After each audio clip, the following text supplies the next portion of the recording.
আসসালামু আলাইকুম, স্বাগত জানাচ্ছি আরটিভি সন্ধ্যার সংবাদে। আপনাদের সঙ্গে আছি আমি সৈয়দা সাদিয়া বিনাজির। আমি রিদওয়ানা বিনতে জলিল। গণহত্যা ও গুমের ঘটনায় ফোন কল রেকর্ড সহ ডিজিটাল আলামতের সত্যতা যাচাইয়ে সিআইডির মাধ্যমে ফরেনসিক পরীক্ষার অনুমতি দিয়েছেন আন্তর্জাতিক অপরাধ ট্রাইব্যুনাল। জুলাই গণহত্যায় অভিযুক্ত যাত্রাবাড়ী পুলিশের এসি তানজিল আহমেদ ও গাজীপুরের কোনাবাড়ী থানার কনস্টেবল আকরামকে গ্রেপ্তার দেখিয়ে হাজির করার নির্দেশ ট্রাইব্যুনালের। এদিকে ট্রাইব্যুনালে মামলা করেছে শহীদ আবু সাইদের পরিবার। অরণ্য গুফরের রিপোর্ট। ফ্যাসিবাদী শাসন আমলে গুম, খুন ও জুলাই গণহত্যা মামলায় নানা আলামত সংগ্রহ করছে আন্তর্জাতিক অপরাধ ট্রাইব্যুনালের প্রসিকিউশন টিম। সেই পথেই ফোনের message, call record, video, audio সহ নানা ডিজিটাল আলামতের বিশাল সংগ্রহ করেছে তারা। ব্যক্তি, প্রতিষ্ঠান, সংস্থা ও বিভিন্ন মাধ্যম থেকে সংগ্রহ করা এসব আলামত সাক্ষ্য হিসেবে প্রতিষ্ঠার জন্য ফরেনসিক পরীক্ষা দরকার বলে জানান ট্রাইব্যুনালের চিফ প্রসিকিউটর। বাংলাদেশের সার্টিফাইড অথরিটিস আমাদের সিআইডি, সেখানে তারা এই ডিজিটাল এভিডেন্সগুলো সার্টিফাই করেন যে এটা আসলে সঠিক কিনা, এটা সঠিক জায়গা থেকে রেকর্ডেড হয়েছে নাকি এটা ভুয়া, অথবা এটা কোনো এআই দিয়ে বানানো কিনা। এই যে বিষয়গুলো, এটাকে পরীক্ষা নিরীক্ষা ছাড়া আদালতে উপস্থাপনযোগ্য হয় না। এটা জাতীয় আইনে এবং আন্তর্জাতিক আইনে এই বিধানটা আছে। সেক্ষেত্রে আমরা হিউজ পরিমাণ ডিজিটাল এভিডেন্স কালেকশন করেছি। সেটা কোনো বিশেষ ব্যক্তির না, আসলে ওভারঅল সমস্ত এভিডেন্সের ব্যাপারেই আমরা পার্ট করে তাদের কাছ থেকে ডিজিটাল ফরেনসিকের টেস্টের জন্য আমরা সেখানে পাঠাচ্ছি। এই মর্মে কোর্টের কাছ থেকে আদেশ নিয়েছি। রংপুরে মামলা হলেও এবার আন্তর্জাতিক অপরাধ ট্রাইব্যুনালে হাজির হয়েছে জুলাই বিপ্লবের প্রথম শহীদ আবু সাইদের পরিবার। তার বড় ভাই রমজান তিনি আসছেন এবং তার সাথে ওই সময় ঘটনার সময় যারা তার পাশে সহযোদ্ধারা ছিল, যারা এই ঘটনার সময় তাকে উদ্ধার করেছে, তার পাশে থেকেছে, যারা পুরো ঘটনা প্রত্যক্ষদর্শী, তারাও এসেছে সাথে এবং তারা এই ঘটনার বর্ণনা দিচ্ছে। এদিকে বৈষম্য বিরোধী ছাত্র আন্দোলনের সময় যাত্রাবাড়িতে গুলিবিদ্ধ বন্ধুকে সরিয়ে নেবার সময় গুলি করে হত্যা করা হয় রাজারবাগ পুলিশ লাইন্সের উপপরিদর্শক ময়নাল হোসেন ভুইয়ার ছেলে ইমাম হাসান তাইমকে। আর গাজীপুরের কোনাবাড়িতে শরীরে বন্দুক ঠেকিয়ে গুলি করে হত্যা করা হয় কলেজ ছাত্র হৃদয়কে। এ হত্যায় অভিযুক্তদের গ্রেফতার দেখানোর নির্দেশ দিয়েছেন গোলাম মর্তুজা মজুমদারের নেতৃত্বাধীন ট্রাইব্যুনাল। প্রোডাকশন ওয়ারেন্ট বলে গ্রেফতার দেখানোর আবেদন করেছিলাম, ট্রাইব্যুনাল সেটাও মঞ্জুর করেছেন। একই তারিখে তাকে আগামী অর্থাৎ 20/1/2025 তারিখে তাকে হাজির করার নির্দেশনা দিয়েছেন। অরণ্য গফুর, আরটিভি, ঢাকা। ক্ষমতার অপব্যবহার করে পূর্বাঞ্চলে প্লট নেয়ার অভিযোগে সাবেক প্রধানমন্ত্রী শেখ হাসিনা, ব্রিটিশ মন্ত্রী টিউলিপ সিদ্দিক, শেখ রেহানা, রাদওয়ান সিদ্দিক ববি এবং আজমিনা সিদ্দিকের বিরুদ্ধে মামলা করেছে দুর্নীতি দমন কমিশন। দুদক মহাপরিচালক জানান, শেখ হাসিনা প্রধানমন্ত্রীর পদের প্রভাব খাটিয়েছেন এবং শেখ রেহানা ও তার পরিবারের সদস্যরা তথ্য গোপন করে প্লট নিয়েছেন। আতিকা রহমানের রিপোর্ট। ক্ষমতার অপব্যবহার ও অনিয়ম করে পূর্বাঞ্চল নতুন শহর প্রকল্পের কূটনৈতিক জোনে প্লট নেওয়ার অভিযোগ প্রমাণিত হওয়ায় শেখ রেহানা, তার মেয়ে ব্রিটিশ মন্ত্রী টিউলিপ সিদ্দিক, রেহানার ছেলে রাদওয়ান মুজিব সিদ্দিক ববি এবং মেয়ে আজমিনা সিদ্দিকের নামে মামলা করেছে দুদক। তাদের সহযোগিতার অভিযোগে সাবেক প্রধানমন্ত্রী শেখ হাসিনাকেও মামলায় আসামি করা হয়েছে। অভিযোগ সংশ্লিষ্ট জনাব রেহানা সিদ্দিক, তার মেয়ে জনাব টিউলিপ রিজওয়ানা সিদ্দিক এবং জনাব শেখ হাসিনা সাবেক প্রধানমন্ত্রী সহ মোট 15 জন আসামির বিরুদ্ধে আজ একটি মামলা রুজু হয়েছে। বেআইনিভাবে ক্ষমতার অপব্যবহার পূর্বক রাজুকের পূর্বাঞ্চল প্রকল্পের প্লট বরাদ্দের অভিযোগে আরও একটি মামলা রুজু করা হয়েছে। মহাপরিচালক বলেন, খালা শেখ হাসিনার ক্ষমতাকে ব্যবহার করে টিউলিপ সিদ্দিক অবৈধ সুবিধা নিয়েছেন। বিদেশি নাগরিক হলেও তার বিরুদ্ধে ব্যবস্থা নেওয়া হবে। ব্রিটিশ পার্লামেন্টের সদস্য হিসাবে বেআইনিভাবে তার খালা প্রধানমন্ত্রী শেখ হাসিনাকে প্রভাবিত করেছেন মর্মে অনুসন্ধান দলের কাছে তথ্যাদি রয়েছে। তারই আলোকে অনুসন্ধান দলের প্রতিবেদনের সুপারিশের প্রেক্ষিতে এই মামলায় তাকে অন্তর্ভুক্ত করার সিদ্ধান্ত গৃহীত হয়েছে। শেখ হাসিনার পরিবারের সদস্যদের প্লট পাইয়ে দেওয়ার অভিযোগে গৃহায়ন ও গণপূর্ত মন্ত্রণালয় এবং রাজুকের 16 জন কর্মকর্তাকে আসামি করা হয়েছে। এছাড়া অবৈধ সম্পদ অর্জন ও 33টি ব্যাংক অ্যাকাউন্টে 144 কোটি টাকার অস্বাভাবিক লেনদেনের অভিযোগে সাবেক প্রধানমন্ত্রীর সাবেক একান্ত সচিব গাজী হাফিজুর রহমান লিকুর নামে 4টি ও তার স্ত্রীসহ পরিবারের সদস্যদের বিরুদ্ধে মামলা করেছে দুদক। আতিকা রহমান, আরটিভি, ঢাকা। সংবিধানের 106 অনুচ্ছেদ অনুযায়ী সুপ্রিম কোর্টের মতামত নিয়ে অন্তর্বর্তী সরকারের শপথ নেওয়াকে চ্যালেঞ্জ করে দায়ের করা রিট খারিজ করেছেন হাইকোর্ট। আদালত বলেন, দেশের জনগণ অন্তর্বর্তী সরকারকে বৈধ বলে মেনে নিয়েছে, কাজেই এ নিয়ে বিতর্ক থাকতে পারে না। সকালে বিচারপতি ফাতেমা নাজিব ও বিচারপতি শিকদার মোহাম্মদ মাহমুদুর রাজির হাইকোর্ট বেঞ্চ রিট খারিজ করে এ পর্যবেক্ষণ দেন। আদালত বলেন, আন্তর্জাতিক মহলও অন্তর্বর্তী সরকারকে মেনে নিয়েছে, সুতরাং এ নিয়ে প্রশ্ন তোলার সুযোগ নেই।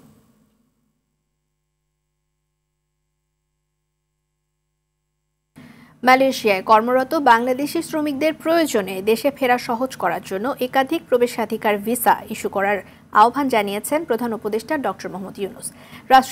রাষ্ট্রীয় অতিথি ভবন যমুনায় মালয়েশিয়ার হাইকমিশনার মোহাম্মদ সুহাদা ওসমান তার সঙ্গে সাক্ষাৎ করতে গেলে তিনি এই আহ্বান জানান। গত বছরের মে মাসে নির্ধারিত সময়ে যেতে না পারা 18,000 বাংলাদেশি শ্রমিককে মালয়েশিয়ায় প্রবেশের সুযোগ করে দিতেও আহ্বান জানান প্রধান উপদেষ্টা।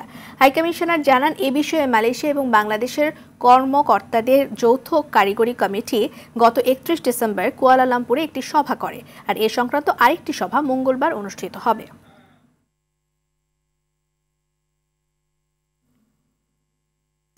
বিএনপি চেয়ারপারসন বেগম খালেদা জিয়ার শারীরিক ও মানসিক অবস্থার উন্নতি হয়েছে। তিনি আগের চেয়ে ভালো আছেন, একা হাঁটাচলাও করতে পারছেন। তার শারীরিক পরীক্ষার রিপোর্টও আসতে শুরু করেছে। সব রিপোর্ট হাতে পাওয়ার পর পরবর্তী চিকিৎসার বিষয়ে সিদ্ধান্ত নেবেন চিকিৎসকরা। বিস্তারিত জানাচ্ছেন নাজিব ফরাইজি। লন্ডনের ঐতিহ্যবাহী বিশেষায়িত হাসপাতাল দ্য ক্লিনিকে লিভার বিশেষজ্ঞ অধ্যাপক জন প্যাট্রিক কেনেডির তত্ত্বাবধানে চিকিৎসা নিচ্ছেন বিএনপির চেয়ারপারসন ও সাবেক প্রধানমন্ত্রী বেগম খালেদা জিয়া। ভর্তি হওয়ার পর তার শারীরিক অনেক পরীক্ষা নিরীক্ষা করা হয়েছে। পরীক্ষার ফল ইতোমধ্যে আসতে শুরু করেছে, সেগুলো ইতিবাচক। বেগম জিয়া বিভিন্ন মেডিকেল কার্যক্রমগুলি ওনার রিপোর্টগুলি কালেকশন করা হচ্ছে এবং ওই রিপোর্টগুলি আসার পরে নেক্সট ওনার চিকিৎসাটা কোন দিকে আগাবে, স্টেপটা কি নেওয়া হবে, এটা লন্ডন ক্লিনিকের ডাক্তাররা ওনারা সিদ্ধান্ত গ্রহণ করবেন। আরও কিছু পরীক্ষা নিরীক্ষা করা হবে, দেয়া হচ্ছে ফিজিওথেরাপি। লন্ডন ক্লিনিকে অধ্যাপক জন প্যাট্রিক কেনেডির তত্ত্বাবধানে কার্ডিওলজিস্ট ও নেফ্রোলজিস্ট সহ যুক্তরাজ্যের সুনামধন্য 5-6 জন চিকিৎসকের টিম নিয়মিত তার চিকিৎসা করছেন। সব পরীক্ষা নিরীক্ষার ফল পাওয়ার পর 2-1 দিনের মধ্যে পরবর্তী করণীয় নির্ধারণ করা হবে বলে জানান খালেদা জিয়ার ব্যক্তিগত চিকিৎসক অধ্যাপক doctor AZM Zahid Hossain. Doctor Zahid জানান, বেগম খালেদা জিয়া ক্লিনিকের ভেতর একা একা হাঁটাচলা করছেন। পরিবারের সদস্যদের কাছে পেয়ে মানসিকভাবেও উৎফুল্ল আছেন। তারেক রহমান, তার স্ত্রী ডাক্তার জুবাইদা রহমান ও তাদের 3 কন্যা এবং আরাফাত রহমান কোকোর স্ত্রী সৈয়দা শর্মিলা রহমান হাসপাতালে খালেদা জিয়ার পাশে থাকছেন। মায়ের জন্য প্রতিদিন বাসা থেকে খাবার নিয়ে যান তারেক রহমান। উন্নত চিকিৎসার জন্য খালেদা জিয়াকে গত 8 জানুয়ারি লন্ডনের দ্য ক্লিনিকে ভর্তি করা হয়। নাজিব ফরাইজি, RTV, ঢাকা। বিএনপি মহাসচিব মির্জা ফখরুল ইসলাম আলমগীরের সাথে বাংলাদেশে নিযুক্ত চীনের রাষ্ট্রদূত ইয়াও ওয়েন বৈঠক করেছেন। এদিকে বেগম খালেদা জিয়ার রোগ মুক্তি কামনায় দোয়ায় অংশ নিয়ে দলের সিনিয়র যুগ্ম মহাসচিব রুহুল কবির রিজভী আহমেদ বলেন যে ফ্যাসিবাদ নির্মমতা দিয়ে ভারতের সেবা দাস হিসেবে কাজ করেছে শেখ হাসিনা। জাহিদ রহমানের রিপোর্ট। বিএনপি মহাসচিব মির্জা ফখরুল ইসলাম আলমগীরের সাথে বাংলাদেশে নিযুক্ত চীনের রাষ্ট্রদূত ইয়াও ওয়েনের বৈঠক অনুষ্ঠিত হয়েছে। গুলশানে চীনা এম্বাসিতে এই বৈঠক হয়। নয়াপল্টনে বিএনপির চেয়ারপারসন বেগম খালেদা জিয়ার সুস্থতা কামনায় দোয়া মাহফিলে অংশ নেন দলের সিনিয়র যুগ্ম মহাসচিব রুহুল কবির রিজভী। সুবিধা নিতে শেখ হাসিনা দেশের 160টি জায়গায় সার্বভৌমত্বকে দুর্বল করে ভারতের কাঁটাতারের বেড়া নির্মাণের সুযোগ করে দিয়েছে বলে অভিযোগ করেন রিজভী। কোনো কিছুই তারা না মেনে কাঁটাতারের বেড়া দেওয়ার চেষ্টা করেছে আপনার লালমনিরহাটে বিভিন্ন জায়গায়।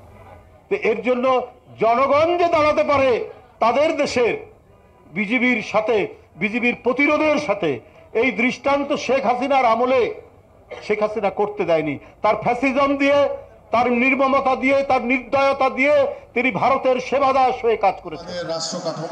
রূপনগর থানার কর্মীদের নিয়ে রাষ্ট্র কাঠামো সংস্কারে 31 দফা নিয়ে কর্মশালা ও কর্মীসভার আয়োজন করে ঢাকা মহানগর উত্তর বিএনপি। প্রধান অতিথি ছিলেন বিএনপির ভারপ্রাপ্ত চেয়ারম্যান তারেক রহমানের আন্তর্জাতিক বিষয়ক উপদেষ্টা ডক্টর মাহাদি আমিন। ডক্টর মাহাদি আমিন আমাদের মাঝে উপস্থিত রয়েছেন। রাজধানীর আদাবরে ঢাকা মহানগর উত্তর স্থানীয় থানা যুবদলের উদ্যোগে কর্মী সভায় অংশ নেন ঢাকা মহানগর উত্তর যুবদলের সদস্য সচিব সাজ্জাদুল মিরাজ। জাহিদ রহমান, RTV, ঢাকা। বিএনপির সঙ্গে জামায়াতের কোনো বিরোধ অনুভব করেন না বলে জানান দলটির নায়েবে আমির ডাক্তার সৈয়দ আব্দুল্লাহ মোহাম্মদ তাহের। জামায়াতের আমির ডাক্তার শফিকুর রহমানের সঙ্গে ঢাকায় নিযুক্ত ব্রাজিলের রাষ্ট্রদূতের সৌজন্য দেখা শেষে একথা বলেন তিনি। রাজধানীর মগবাজারে জামায়াতের কার্যালয় পরিদর্শন ও নেতাদের সঙ্গে বৈঠক করেন ব্রাজিলের রাষ্ট্রদূত পাওলো ফার্নান্দো ডায়াস ফেরেস। এ সময় নতুন বাংলাদেশে বাণিজ্য সহ দ্বিপাক্ষিক সম্পর্ক উন্নয়নে পারস্পরিক করণীয় বিষয়ে আলোচনা করেন তারা।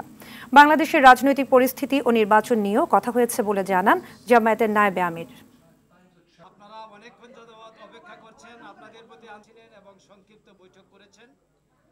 বিএনপির সাথে আমাদের তেমন কোনো বিরোধ নেই, মত পার্থক্য নেই। ছোট ছোট ইস্যুগুলোতে কেউ কেউ ফেরি ফেরি বা সাইডে কথা বলছেন, সেটা এত ধর্তব্য বিষয় নয়।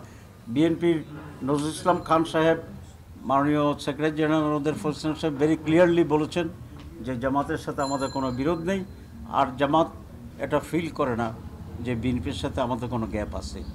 We are working together, will work together on the basic points for the interest of the nation. সীমান্তের শূন্য রেখায় কাঁটা তারের বেড়া দেয়াকে কেন্দ্র করে ভারতীয় সীমান্তরক্ষী বাহিনী BSF এবং বিজিবি সদস্যদের মধ্যে উত্তেজনা বিরাজ করছে। সঙ্গে যোগ দিয়েছেন দুদেশের সাধারণ মানুষ। উত্তেজনাকর পরিস্থিতির মধ্যে 2010 এবং 2021 সালের দুটি চুক্তির বিষয়ে আলোচনা এসেছে। স্থানীয়রা বলছেন পূর্বের চুক্তি সম্পূর্ণ না করে নতুন করে কাজ নয়। প্রতিনিধিদের তথ্যছবিতে বিস্তারিত ইমরুল কায়েসের রিপোর্ট। গেল 10 জানুয়ারি আন্তর্জাতিক সীমানা আইন লঙ্ঘন করে শূন্যরেখা বা নোম্যান্স ল্যান্ডের ভিতরে কাঁটাতারে বেড়া নির্মাণের চেষ্টা করে ভারতীয় সীমান্তরক্ষী বাহিনী BSF। এই ঘটনায় লালমনিরহাটের পাটগ্রাম উপজেলার দহগ্রাম সীমান্তে উত্তেজনা ছড়িয়ে পড়ে। বিজিবির বাধায় শেষ পর্যন্ত কাজ বন্ধ করে BSF। এ নিয়ে উত্তেজনা ছড়ায় দুই দেশের স্থানীয়দের মধ্যে। শনিবারও পাটগ্রামের গাটিয়ারভিটা সীমান্তে শূন্যরেখার ভিতরে ল্যাম্পপোস্ট স্থাপনের চেষ্টা করে ভারত, তবে বিজিবি ও স্থানীয়দের বাধায় সরে যায় BSF। স্থানীয়রা অভিযোগ করেন হাসিনা সরকারের পতনের পর সীমান্তে নিজ কৃষি জমিতে কাজ করতে বাধা দেওয়া হচ্ছে।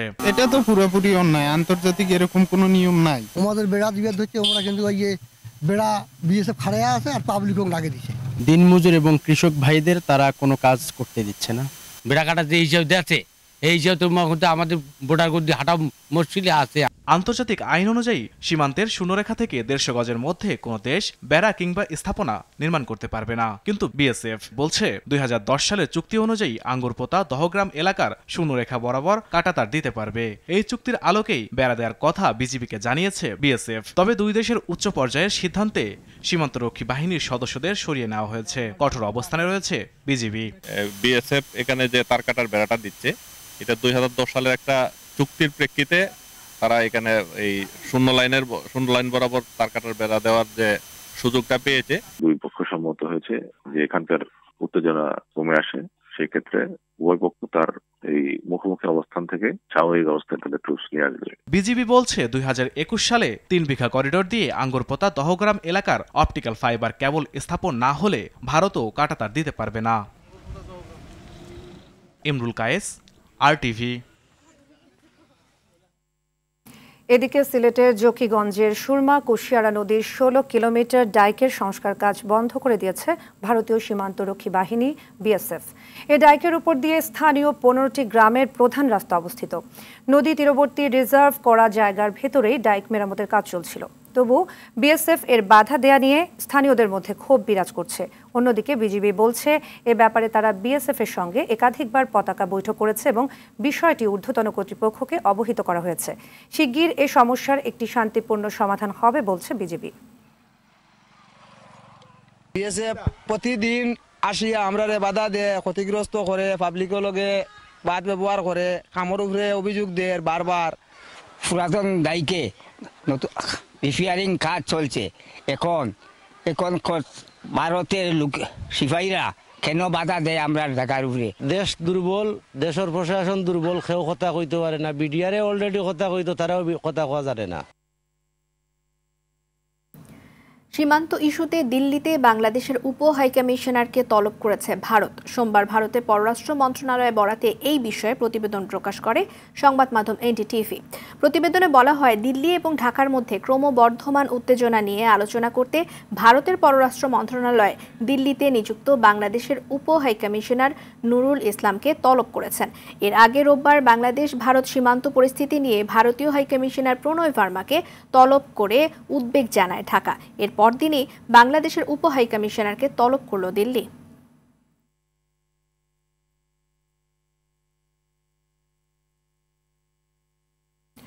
প্রতিবেশীদের মধ্যে বিদ্বেষ কারো জন্যই ভালো কিছু বয়ে আনে না। সোমবার ভারতের সেনা দিবসের সম্মেলনে এমনটাই মন্তব্য করেন দেশটির সেনাপ্রধান জেনারেল উপেন্দ্র দ্বিবেদী। পরিবর্তিত পরিস্থিতিতে সীমান্ত ইস্যু নিয়ে চলমান উত্তেজনার মধ্যেই বাংলাদেশ ইস্যুতে সাংবাদিকদের সঙ্গে কথা বলেন তিনি। বাংলাদেশের সঙ্গে সম্পর্কের বিষয়ে তিনি বলেন, কৌশলগত দিক থেকে দুই দেশের প্রয়োজন। তিনি আরও বলেন, রাষ্ট্রীয় সম্পর্কের বিষয়ে তখনই আলোচনা সম্ভব যখন নির্বাচিত সরকার থাকবে। দুদেশের সেনাবাহিনীর মধ্যে কোনো সমস্যা নেই বলেও দাবি করেন জেনারেল দ্বিবেদী। এদিকে রাজনৈতিক পট পরিবর্তনের পর থেকে বাংলাদেশ সেনাবাহিনীর সঙ্গে নিয়মিত যোগাযোগ রাখা হচ্ছে বলেও সাংবাদিকদের জানান ভারতের সেনাপ্রধান।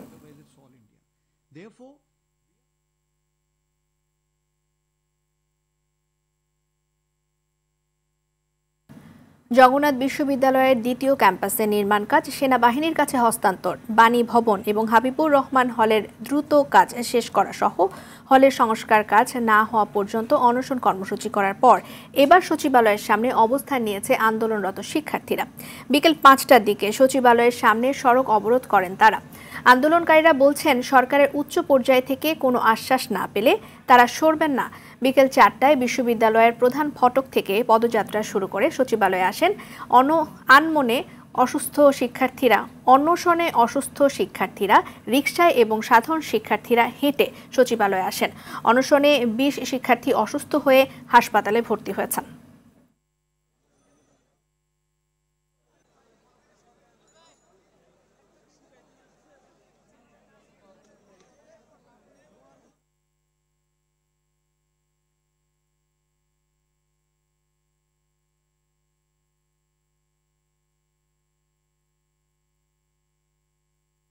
চাকরি পুনর্বহালের দাবিতে আমরণ অনশন কর্মসূচি পালন করছে 40তম ক্যাডেট সাব ইন্সপেক্টর 2023 ব্যাচের অব্যাহতিপ্রাপ্তরা। সকাল থেকে সচিবালয়ের বাইরের রাস্তায় অবস্থান কর্মসূচি পালন করেন তারা। বিকেলে এক ব্রিফিংয়ে আমরণ অনশন কর্মসূচির ঘোষণা দেন 40তম ক্যাডেট সাব ইন্সপেক্টর 2023 ব্যাচের অব্যাহতিপ্রাপ্তরা। চাকরি পুনর্বহালের সচিবের আশ্বাস বাস্তবায়নের আহ্বান জানান ক্যাডেট সাব ইন্সপেক্টররা।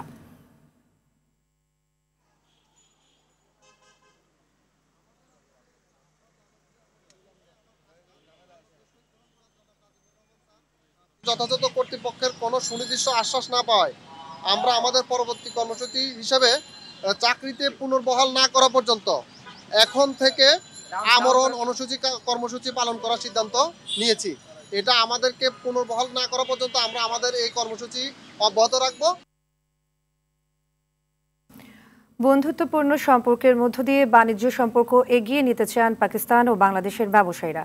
সেক্ষেত্রে ভিসা জটিলতা নিরসন ও সরাসরি ফ্লাইট চালুর গুরুত্ব উঠে আসে। সোমবার এফবিসিসিআই এর সঙ্গে সফররত পাকিস্তানের এফবিসিসিআই এর ব্যবসায়ী প্রতিনিধিদের বৈঠকে এসব নিয়ে আলোচনা হয়। ব্যবসায়ী প্রতিনিধিরা বলেন, বাণিজ্যিক সম্পর্কে প্রতিযোগী নয়, সহযোগী হবে দুদেশ। বন্ধুত্বপূর্ণ সম্পর্কের সূত্র ধরেই বাংলাদেশে ব্যবসা বাণিজ্য বাড়াতে চান পাকিস্তানি ব্যবসায়ীরা।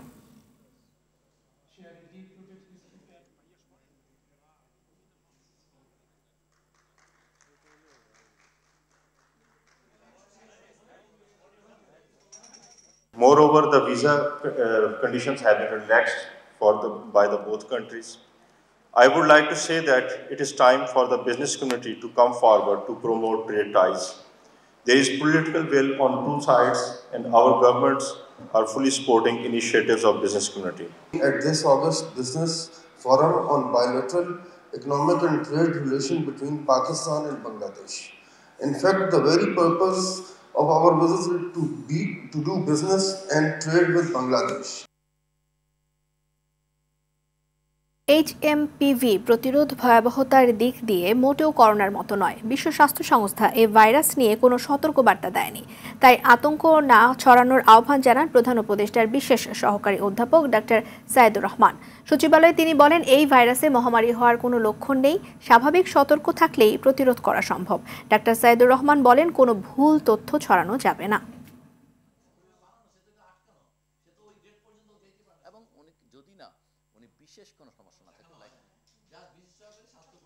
আমরা স্পষ্ট বলতে চাই যে এখনো আতঙ্কিত হওয়ার মতো কোনো পরিস্থিতি নেই। এমনকি এই ভাইরাসটি সম্পর্কে বিজ্ঞান যতটুকু জানা আছে বিজ্ঞানে, সেইটা অনুযায়ী এটা দিয়ে বড় ধরনের মহামারী হওয়ার ঝুঁকিও নেই।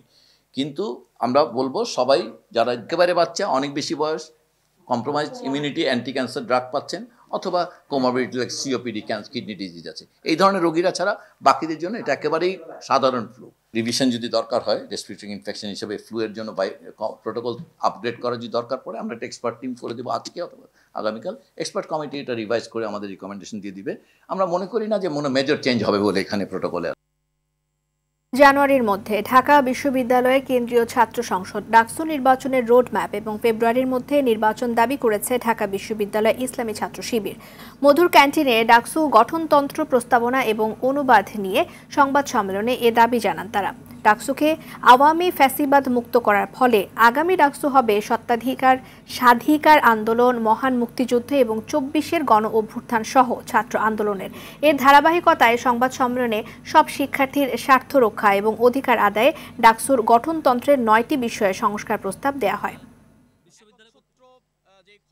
যৌক্তিক প্রস্তাবনাগুলোকে আমলে নিয়ে দ্রুত সিন্ডিকেট মিটিং কল করে এবং অথরিটির প্রয়োজনীয় মিটিংগুলো কল করে জানুয়ারির মধ্যে সংস্কার নিশ্চিত করা এবং জানুয়ারির মধ্যেই ডাকসুর পূর্ণাঙ্গ রুটম্যাপ ঘোষণা করা, যাতে করে আমরা বিশ্ববিদ্যালয় কর্তৃপক্ষ যেটি বলেছিলেন ফেব্রুয়ারির মধ্যে ইলেকশন, আমরা সেটি চাই যে ফেব্রুয়ারির মধ্যে ইলেকশন হলে অবশ্যই ভালো।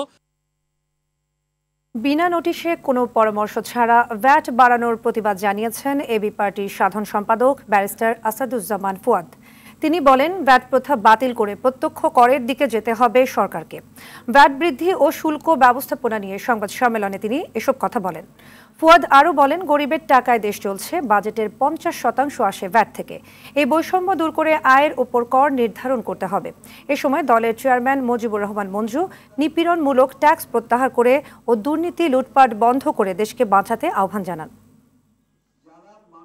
বড়লোকদেরকে ট্যাক্স মওকুফ করা হচ্ছে, বিল মওকুফ করা হচ্ছে, এই লুটেরা মডেলের অর্থনীতি থেকে আমরা মুক্তি চাই। এজন্যই তো গণ অভ্যুত্থান।